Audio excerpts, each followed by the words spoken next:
is our 29-year-old male golden eagle. There we go, buddy. Let's get you back up on the glove. Here we go. Yes, absolutely a gorgeous bird. Lives all throughout North America. Not quite in this part of Ontario. They're more of a northern Ontario bird, but they are in Ontario. And like I said, as far as we're aware, the very first falconry bird. Now, I also said that it started in Mongolia, right? Falconry didn't start in Canada. It started a ways away. And that is because golden eagles can be found pretty well everywhere in the world. They are found on every single continent, except for Antarctica, and usually under different names as well. So we've got the golden eagle, and they have those along northern Asia as well. There's also something called the wedge-tailed eagle in Australia. There's something called the tawny eagle in Africa. These are all types of golden eagles. They live worldwide. Now, the reason we wanted to use golden eagles first is kind of some of the reasons that some people are often concerned as to why you might want to even go close to this bird, right? He is big. Now, falconry started as a way to feed your family. Whatever your bird was catching was going on the dinner table that night, of course, after the bird got their fair share. And this bird can catch an excellent dinner. They will catch things as small as rabbits and jackrabbits and hares, but they will catch things as large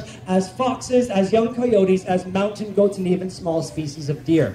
And again, remember the girls are even a third larger than the boys. Female golden eagles have been recorded catching, killing, and eating something as impressive as a wolf. And that is absolutely amazing, right? So no matter what your bird was catching, it was providing an excellent meal for days, if not weeks. And that was important, because this was before even a lot of our farming practices were in place. So suddenly, we had a consistent source of food. Suddenly, we didn't have to worry about it anymore. So we actually owe golden eagles quite a bit. And they have been respected throughout history. Russia named this bird its national symbol. Several countries named it its national bird.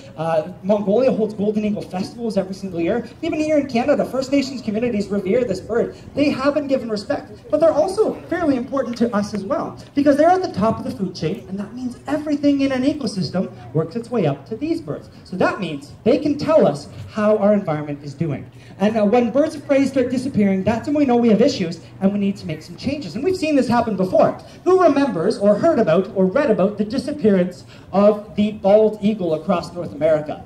Who remembers or heard or read about the disappearance of the peregrine falcon across Canada? Right? These were examples of when there were issues. The birds started disappearing, we noticed, we took action, we found it, and we fixed the problem. So they're very important to have around, not just for the role in the ecosystem, but to help us figure out just how our environment is doing. So with that kind of being said, that does bring me to the end of the Birds of Prey demonstration. So thank you all so much for coming out to the Butterfly Conservatory to listen to what I had to say. My name is Matthew, and this is Sasquatch. You guys have been a lot of fun. Thank you all so much.